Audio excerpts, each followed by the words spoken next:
The Japanese sent 200 soldiers to find him. Then 500. Then an entire battalion.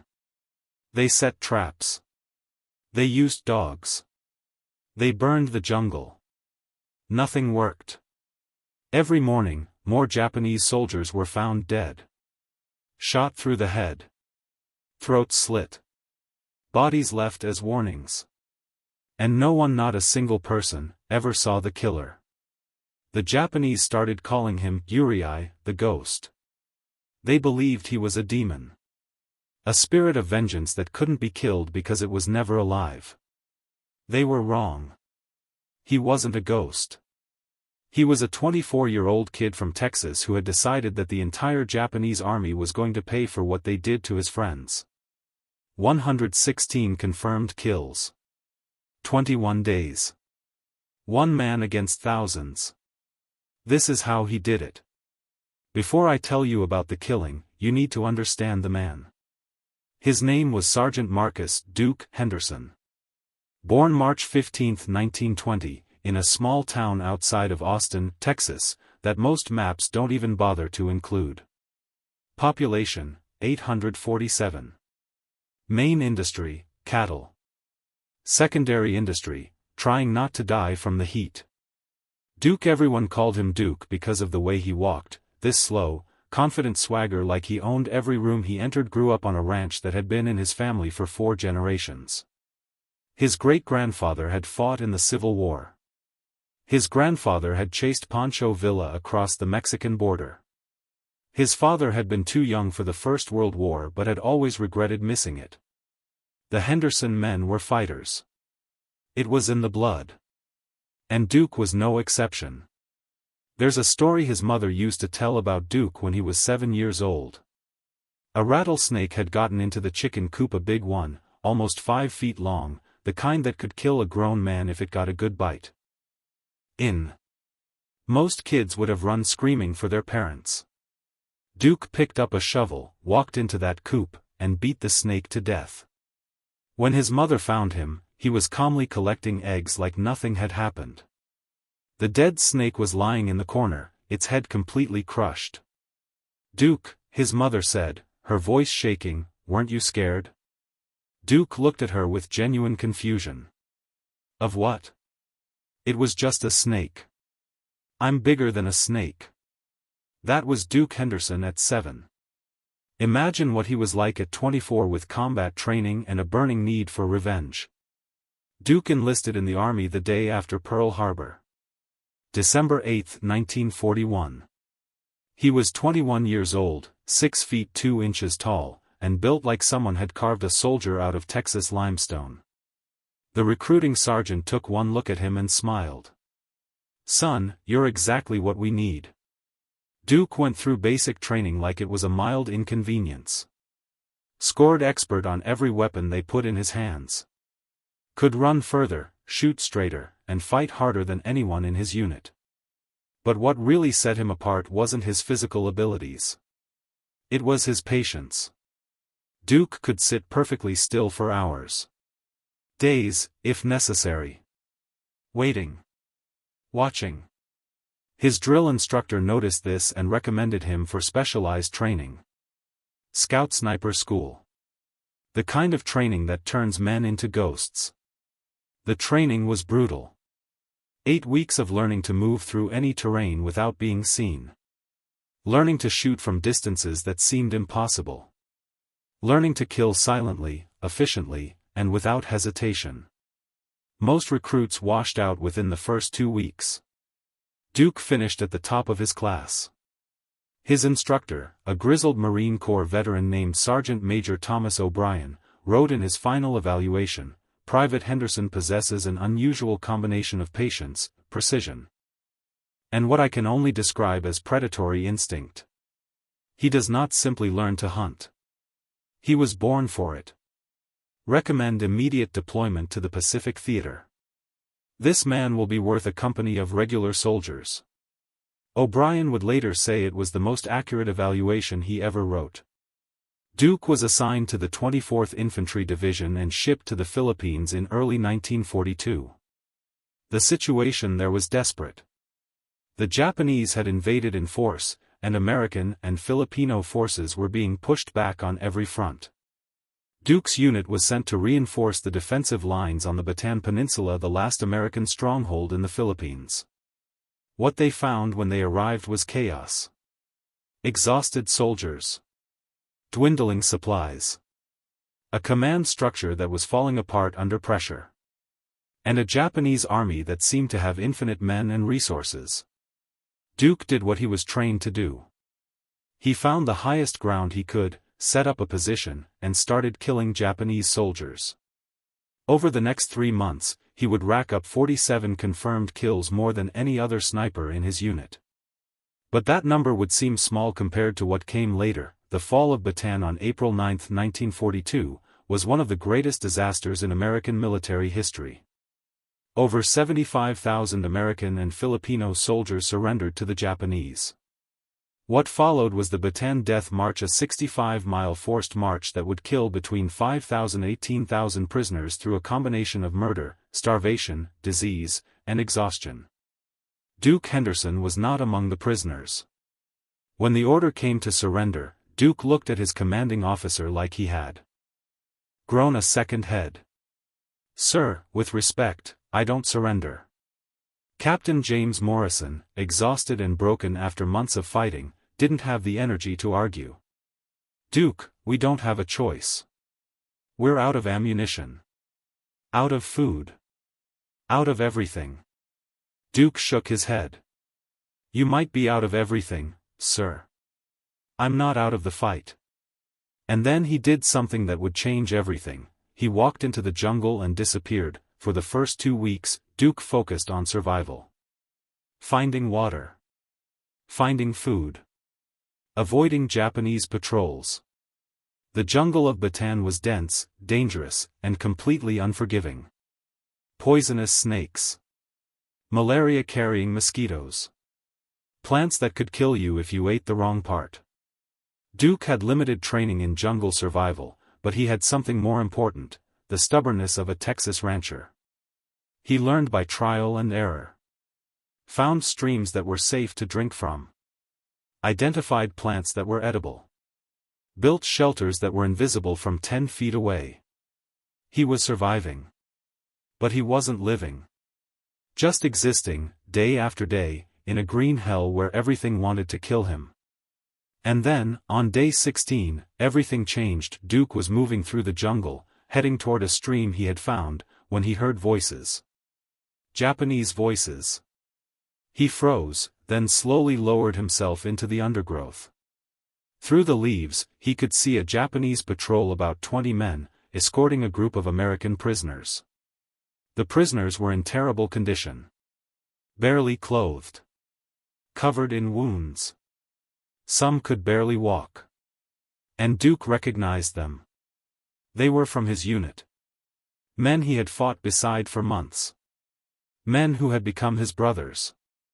Private Tommy Wilson. Corporal Eddie Sanchez. Staff Sergeant Robert Bobby Chen. His friends. The Japanese guards were laughing about something. Duke couldn't understand the words, but he understood the tone. The casual cruelty. The pleasure they were taking in their prisoners' suffering. He watched as one guard shoved Tommy Wilson to the ground, then kicked him repeatedly in the ribs. Tommy didn't even have the strength to protect himself. He just lay there, taking the beating. And something inside Duke Henderson snapped, but he didn't move. Didn't charge out in a suicidal rage. That wasn't Duke's way. Instead, he watched. He noted the number of guards. Their weapons. Their positions. The direction they were heading. And he followed them. For 3 hours, he shadowed the patrol through the jungle, moving so silently that he was never more than 50 feet away and never once spotted. The patrol stopped at a small clearing that the Japanese were using as a temporary camp. There were more soldiers here, maybe 60 in total. And more prisoners. Duke counted at least 30 Americans and Filipinos, all in the same terrible condition as his friends. He found a hiding position in the undergrowth, about 200 yards from the camp, and settled in to watch. What he saw over the next 12 hours would haunt him for the rest of his life. The Japanese didn't just keep the prisoners captive. They tortured them. Beatings that went on for hours. Water torture. Things that Duke couldn't even describe in the letters he later wrote home. He watched men he knew, men he had laughed with, fought with, shared meals with, broken piece by piece. Some died from the torture. Others were executed when they were no longer entertaining. And through it all, the Japanese soldiers laughed. Joked with each other. Ate their meals. Like this was normal. Like this was fun. Duke stayed in position all night. He didn't sleep. He barely breathed. He watched. And he planned. At dawn, the Japanese began. The remaining prisoners, 18 men, all too weak to fight but strong enough to walk. He led them through the jungle to a hidden ravine he had discovered earlier, gave them what food and water he had, and told them to wait. "I'll be back," he said. "There's work to do." Bobby Chen, barely conscious from blood loss and dehydration, grabbed Duke's arm. "Duke, how many of them are you going to kill?" Duke looked at him with eyes that had gone cold. Empty. The eyes of a man who had nothing left to lose. "All of them, Bobby. I'm going to kill all of them." Over the next 21 days, Duke Henderson waged a one-man war against the Japanese forces in his section of Bataan. He didn't have a plan, exactly. He had a mission. Kill as many Japanese soldiers as possible. Make them afraid. Make them pay. The jungle became his weapon. He knew it better than they did. He could move through the densest vegetation without making a sound.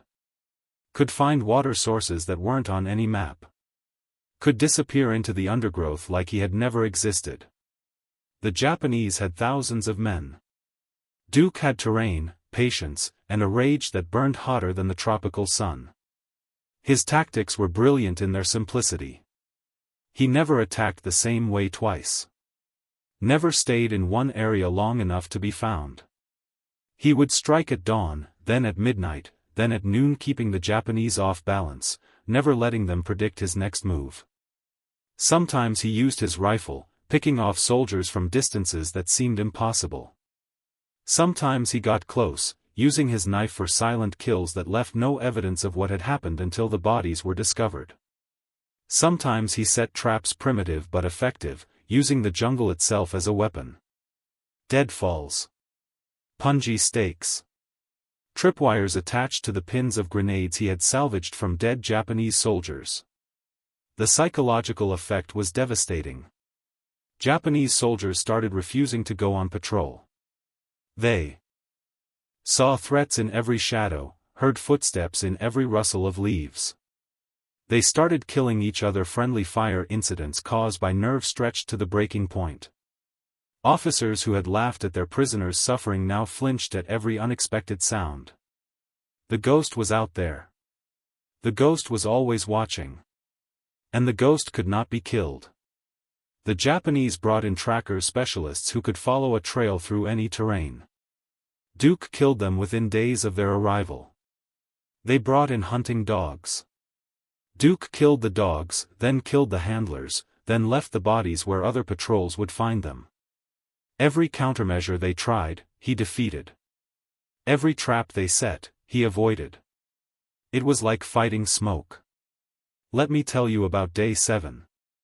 It's one of the most famous incidents of Duke's rampage, documented in multiple after-action reports and later verified by surviving witnesses. A Japanese company, about 180 men, had been assigned to find and kill the ghost. They were veterans, experienced jungle fighters who had been through campaigns in China and Southeast Asia. Their commander, Captain Hiroshi Tanaka, was considered one of the best officers in the regiment. He was methodical, intelligent, and completely confident that he could succeed where others had failed. Tanaka divided his company into squads of 12, spreading them out in a search pattern designed to cover maximum ground while maintaining mutual support. It was textbook counter-guerrilla tactics. It should have worked. Duke watched them deploy from a tree about 400 yards away. He had been tracking this company for 2 days, learning their patterns, identifying their leaders.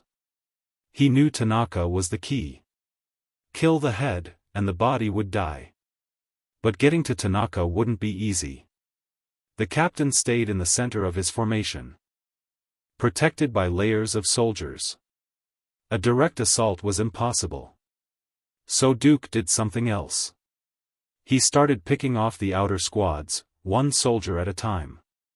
The first kill was a private who had strayed slightly from his group to relieve himself. Duke was on him before the man could even reach for his weapon. A knife across the throat, silent as a whisper, and the soldier was dead. Duke took his ammunition and disappeared. When the squad discovered the body, they panicked. Called for reinforcements. The formation started to collapse inward as soldiers rushed to investigate. Duke had anticipated this. He had already moved to a new position, 200 yards away, where he had a clear line of sight to the command group. When the soldiers rushed toward the first body, they created gaps in the perimeter. And through one of those gaps, Duke could see Tanaka. One shot. That's all it took. The bullet entered Tanaka's left eye and exited through the back of his skull. He was dead before he hit the ground. The company fell apart. Without their commander, without clear leadership, the soldiers didn't know what to do. Some charged toward where they thought the shot had come from. Some ran in the opposite direction. Some just froze. Duke killed 11 more men in the chaos before disappearing into the jungle. The company, leaderless and demoralized, retreated. Their mission had failed completely. And the ghost had added another dozen names to his list. By day 14, Duke's kill count had passed 80. The Japanese had tried everything. Dogs. Trackers. Massive sweeps with hundreds of men. Artillery barrages were designed to flush him out of hiding. Nothing worked. The ghost was always one step ahead, always vanishing before they could close the trap. Japanese morale in the region had completely collapsed. Soldiers were deserting rather than face another day in the ghost's jungle. Officers were sending increasingly desperate reports to higher command, begging for reinforcements, for air support, for anything that could stop this one-man army.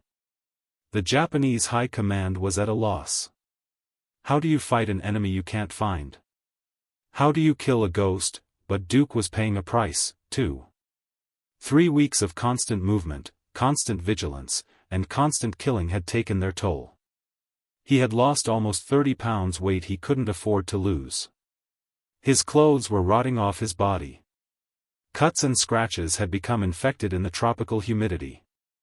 Malaria was starting to set in, bringing waves of fever and chills that left him shaking and weak. He was running out of ammunition, running out of strength, running out of time. He knew he couldn't keep this up forever. But he also knew he wasn't done. Not yet. On day 19, Duke made contact with a Filipino guerrilla unit operating in the same area. The guerrillas had heard the stories about the ghost everyone had by now, but they didn't believe them. One man, killing over 80 Japanese soldiers? Impossible. Then Duke walked into their camp, a gaunt skeleton of a man with fever-bright eyes and a rifle that looked like it had been through hell. The guerrilla commander, a former Filipino army officer named Captain Ramon Magsaysay, took one look at him and understood. This man was real. The stories were real. All of it was real. How many? Magsaysay asked. Duke didn't hesitate. 83 confirmed. More if you count the ones I couldn't verify. Magsaysay stared at him for a long moment. You look like death. Duke smiled, a thin, cold smile that didn't reach his eyes. I've been busy sending others there first. The guerrillas gave Duke food, medical supplies, and something more important, intelligence. They had been watching Japanese movements in the area, gathering information about troop dispositions and supply routes. They knew things Duke didn't, where the Japanese were strong, where they were weak, and where their commanders were. With this information, Duke's rampage entered its final phase. No longer was he hunting randomly, taking targets of opportunity. Now he was strategic. Focused. He was going after the officers. The commanders. The men who had ordered the atrocities against American prisoners. The men who were responsible for his friend's suffering. Days 20 and 21 were a bloodbath. Duke killed 33 Japanese soldiers in 48 hours, almost half of them officers. He hit a supply convoy, killing 12 soldiers and destroying 3 trucks full of ammunition. He infiltrated a temporary command post and killed a major in his sleep, leaving a message in Japanese that the guerrillas had helped him write. The ghost remembers. The ghost never forgives. He struck at multiple locations on the same day, creating the impression that there were several ghosts, that the jungle itself had risen up against the Japanese. Panic spread through the Japanese ranks. Soldiers started refusing orders. Some shot themselves rather than face another night in the jungle. The ghost had become more than a man. He had become a legend. A nightmare. A force of nature that could not be stopped. On the morning of day 22, Duke Henderson walked back into the guerrilla camp and collapsed. The fever had finally caught up with him. He was burning up, delirious, barely conscious. Magsaysay and his men carried Duke to a hidden hospital run by sympathetic Filipino civilians. For the next 3 weeks, Duke hovered between life and death, fighting malaria, infected wounds, and sheer exhaustion. There were moments when the doctors were sure they would lose him. But Duke was a Henderson, and Hendersons don't quit. Slowly, painfully, he recovered.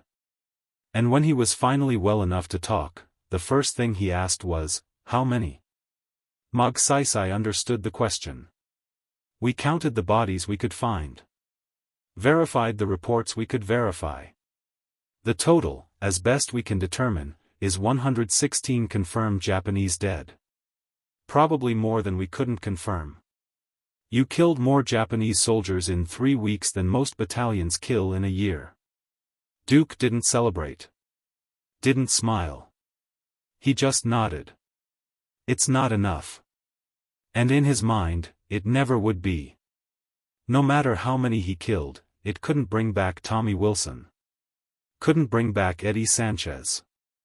Couldn't undo what he had witnessed in that clearing on day 16. The rage that had driven him was still there, still burning. But it was different now. Colder.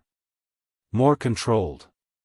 Not the wildfire of those 21 days, but a steady ember that would never go out. The story of Duke Henderson's rampage spread through the Pacific theater like wildfire. American commanders, desperate for any good news after the disasters of early 1942, seized on the ghost of Bataan as a propaganda tool. Here was proof that one American soldier was worth 100 Japanese. That the enemy could be beaten. That the fighting spirit of the United States had not been broken. Stories about the ghost appeared in newspapers across America. Radio programs dramatized his exploits. He became a legend without ever showing his face, a symbol of resistance that gave hope to millions, but the Japanese also paid attention. High command in Tokyo wanted to know how one man had done so much damage. They conducted extensive after-action analysis, interviewed survivors, and studied the patterns of Duke's attacks. What they found disturbed them deeply. Duke Henderson had not been superhuman. He had not possessed any special technology or secret weapons. He had simply been patient, skilled, and absolutely committed to his mission. He had used the jungle the way it was meant to be used, as a weapon, a hiding place, a home. And he had been willing to die, which made him almost impossible to stop. The lessons learned from fighting the ghost would influence Japanese anti-guerrilla tactics for the rest of the war. But even knowing how he had done it, they couldn't prevent others from doing the same. After his recovery, Duke spent the rest of the war training other soldiers in guerrilla warfare. He worked with Filipino resistance fighters, teaching them the same skills that had made him the ghost. He trained American scouts and rangers who would go on to conduct similar operations throughout the Pacific. He became a teacher of death, passing on the lessons he had learned in those 21 days of blood and jungle. But he never went back to solo operations. Magsaysay had convinced him that he was worth more alive than dead, that his knowledge was too valuable to risk on another rampage. Duke agreed, reluctantly. But those who knew him said he never seemed fully present after Bataan. Part of him was still in that jungle. Part of him would always be hunting. The war ended in August 1945. Duke Henderson was one of the first American soldiers to return to the Philippines after liberation. He wasn't there for a victory parade. He was looking for something. For 3 days, he searched the jungles of Bataan, retracing the paths he had walked during those 21 days. Finally, he found what he was looking for, the clearing where he had witnessed the torture of his friends. It had been overgrown, the jungle reclaiming the space, but the bones were still there. Mixed together, Japanese and American, impossible to tell apart after 3 years in the tropical soil. Duke spent a day digging, separating, identifying what remains he could. He recovered the dog tags of 7 American soldiers, including Tommy Wilson, Eddie Sanchez, and Bobby Chen. He wrapped them carefully in cloth and kept them with him for the rest of his life. Duke Henderson returned to Texas in late 1945. He was 25 years old, decorated with the Distinguished Service Cross, the Silver Star with 2 oak leaf clusters, and the Purple Heart. He was a national hero, the ghost of Bataan, the man who had killed 116 Japanese soldiers in 21 days. Newspapers wanted interviews. Hollywood wanted to make a movie. Politicians wanted to shake his hand. Duke wanted none of it. He went back to his family's ranch, back to the cattle and the heat and the quiet life he had known before the war. He married a local girl named Sarah Miller in 1947. They had 3 children. He ran the ranch until his father died, then took over full-time. To his neighbors, he was just Duke Henderson, friendly, quiet, a good man who kept to himself.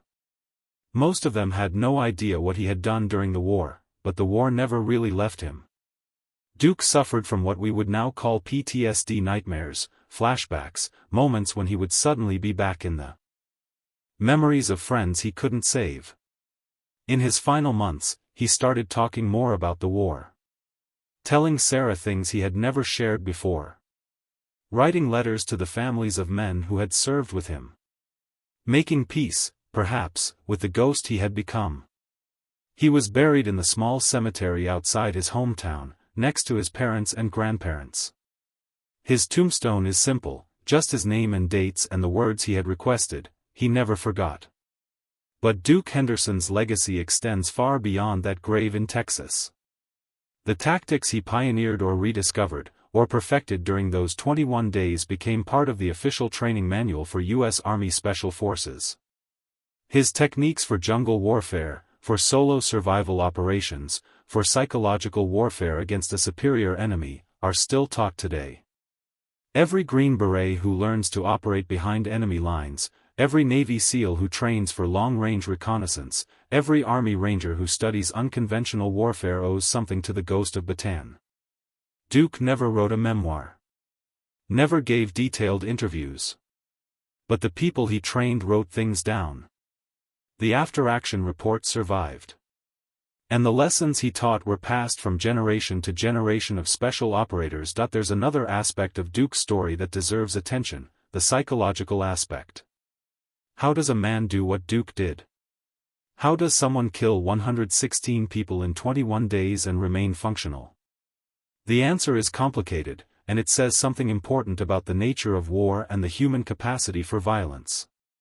Duke Henderson was not a sociopath. He was not a natural killer who enjoyed death. Before the war, he had never killed anything larger than a rattlesnake. He was a rancher, a farmer, a man who liked horses and open spaces and the simple.